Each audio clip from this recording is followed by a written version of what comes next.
आपने कभी नोटिस किया है, आप टनल में हो, लिफ्ट में हो या आपका इंटरनेट खत्म होने वाला है, लेकिन इंस्टाग्राम रील्स रुकती नहीं है, एक के बाद एक स्मूथ एज बटर। क्या ये मैजिक है या मार्क जुकरबर्ग ने आपके फोन में कोई चिप लगा रखी है? अगर मैं बोलूं कि इसके पीछे एक ऐसा जीनियस सिस्टम डिजाइन है जो हर second terabytes of data handle कर रहा है बिना एक बार भी बफर आइकन दिखाए। आज हम इंस्टाग्राम का पोस्टमार्टम करेंगे और वो सीक्रेट जानेंगे जो आपको 90% इंजीनियर्स से आगे खड़ा कर देगा। प्रॉब्लम समझते हैं। इंस्टाग्राम पर 2 बिलियन से ज़्यादा यूजर्स हैं। हर रोज़ करोड़ों रील्स अपलोड होती हैं। अब सोचो अगर ये सारी वीडियोस एक ही सर्वर पे होती तो वो सर्वर पहले ही सेकंड में ब्लास्ट हो जाता। चैलेंज सिर्फ स्टोरेज का नहीं है, चैलेंज है लेटेंसी का। अगर एक रील लोड होने में 2 सेकंड भी लेगी तो आप ऐप बंद कर दोगे।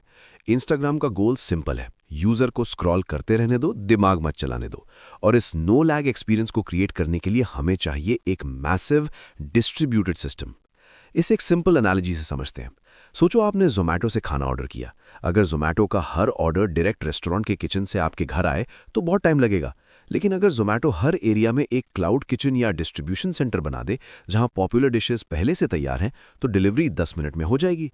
इंस्टाग्राम भी यही करता है। रील्स डायरेक्ट कैलिफोर्निया के सर्वर से नहीं आती, वो आपके सिटी के पास वाले एक डेटा सेंटर से आती हैं। इसे कहते हैं CDN यानी कंटेंट डिलीवरी नेटवर्क। लेकिन दोस्तों, ये तो सिर्फ ट्रेलर है, असली बैकएंड तो अब शुरू होता है। अब एंटर करते हैं आर्किटेक्चर की दुनिया में। इंस्टाग्राम का बैकएंड कोई एक सिंगल पीस नहीं है, ये एक माइक्रो सर्विसेज आर्किटेक्चर है। सबसे पहले आता है आपका API गेटवे। ये एक सिक्योरिटी गार्ड की तरह है जो डिसाइड करता है कि रिक्वेस्ट वैलिड है या नहीं। उसके पीछे बैठा है लोड बैलेंसर जो ट्रैफिक को डिस्ट्रीब्यूट करता है ताकि कोई एक सर्वर थक ना जाए।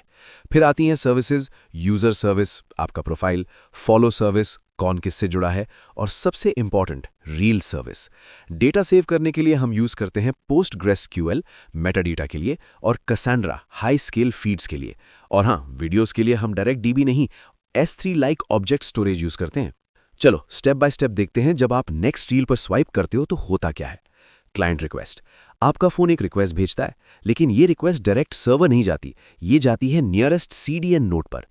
एज कैशिंग, अगर वो रील पॉपुलर है तो वो CDN पर ही मिल जाएगी। Boom, zero latency. गेटवे एनऑथ, अगर CDN पर नहीं है तो रिक्वेस्ट जाती है API गेटवे पर। वहां चेक होता है भाई ये बंदा लॉग्ड इन है ना। App server and cash, gateway request भेजता है रील सर्विस को। सर्विस पहले रेडिस कैश में देखती है। DB से पहले कैश चेक करना is mandatory for speed. Database sharding, अगर कैश मिस हुआ तो रिक्वेस्ट जाती है DB में, लेकिन DB इतना बड़ा है कि हमने उसे शार्ड्स यानी टुकड़ों में बांटा हुआ है। एसिंक प्रोसेसिंग, जब आप रील लाइक करते हो तो वो तुरंत डेटाबेस अपडेट नहीं होता, वो एक मैसेज क्यू काफका में जाता है और बैकग्राउंड में प्रोसेस होता है, इसीलिए आपको ऐप फास्ट लगती है। एडवांस कॉन्सेप्ट्स, अब बात करते हैं उन कॉन्सेप्ट्स की जो आपको सीनियर इंजीनियर बनाएंगे। Adaptive bit rate streaming ABR, आपने देखा है जब नेट स्लो होता है तो वीडियो थोड़ी खराब हो जाती है पर चलती रहती है।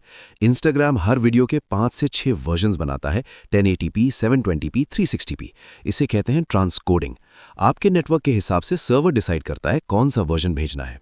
The feed ranking engine, Instagram को कैसे पता आपको क्या पसंद है? वहां काम करता है एक ML मॉडल। जब आप स्क्रॉल करते हो तो सर्वर अगले 10 रील्स पहले ही प्री फेच कर लेता है। जब तक आप रील देख रहे हो, बैकएंड अगले 5 वीडियोस डाउनलोड कर चुका है। रेट लिमिटिंग, कोई बॉट इंस्टाग्राम को स्पैम ना कर दे, इसलिए हम यूज करते हैं rate limiting. Token bucket algorithm, एक लिमिट के बाद रिक्वेस्ट ब्लॉक हो जाएगी। रियल वर्ल्ड एग्जाम्पल्स, ये सिस्टम सिर्फ इंस्टाग्राम का नहीं है, नेटफ्लिक्स भी यही CDN और ट्रांसकोडिंग लॉजिक यूज करता है बेस्ट क्वालिटी के लिए। व्हाट्सएप वेब सॉकेट्स यूज करता है रियल टाइम मैसेजिंग के लिए, जो इंस्टाग्राम के डायरेक्ट मैसेजेस यानी DM में भी यूज होता है। ऊबर का लॉजिक थोड़ा अलग है क्योंकि वहां लोकेशन डेटा हर सेकंड बदलता है, पर स्केलिंग के प्रिंसिपल सेम है। कॉमन मिस्टेक्स, नए डेवलपर्स अक्सर ये गलतियां करते हैं। पुटिंग एवरीथिंग इन 1 DB, कभी मत करना। मोनोलिथिक डेटाबेस स्केल नहीं होता। ऑलवेज यूज शार्डिंग और रीड रेप्लिकास। इग्नोरिंग कैशिंग, अगर आप हर रिक्वेस्ट पर DB हिट कर रहे हैं तो आपका सिस्टम डिजाइन फेल है। सिंक्रोनस कॉल्स, हर चीज का वेट मत करो, नोटिफिकेशन भेजना है, क्यू में डालो और भूल जाओ। चलो इंटरव्यू निकालते हैं। क्वेश्चन 1, रील्स के लिए SQL यूज करें या no SQL? Answer, meta data के लिए SQL अच्छा है कंसिस्टेंसी के लिए, लेकिन फीड जनरेशन के लिए नो SQL, Cassandra या DynamoDB बेटर है because of high availability and horizontal scaling. Question 2, how to handle viral reels, hot keys? जब कोई रील वायरल होती है तो एक ही डेटाबेस नोड पर लोड बढ़ जाता है। हम उसे मल्टीपल कैश नोड्स पर रेप्लिकेट करते हैं, कैश रेप्लिकेशन, ताकि लोड डिस्ट्रीब्यूट हो सके। Question 3, push versus pull model for feed. Answer, Instagram दोनों यूज करता है। नॉर्मल यूजर्स के लिए पुश यानी उनके फॉलोअर्स की फीड में डाल दो, लेकिन सेलिब्रिटीज लाइक विराट कोहली के लिए पुल यानी जब यूजर रिक्वेस्ट करे तभी जनरेट करो, क्योंकि उनके मिलियंस ऑफ फॉलोअर्स को पुश करना सर्वर क्रैश कर देगा। तो दोस्तों, आज हमने सीखा CDN कैसे लेटेंसी कम करता है, माइक्रो सर्विसेज कैसे सिस्टम को मैनेज रखती हैं, ABR और ट्रांसकोडिंग से वीडियो स्मूथ चलती है, और कैशिंग और क्यूज बैकएंड की जान है।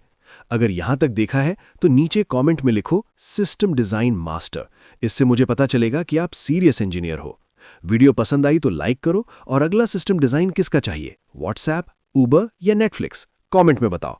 अगली बार मिलते हैं, तब तक के लिए कीप कोडिंग।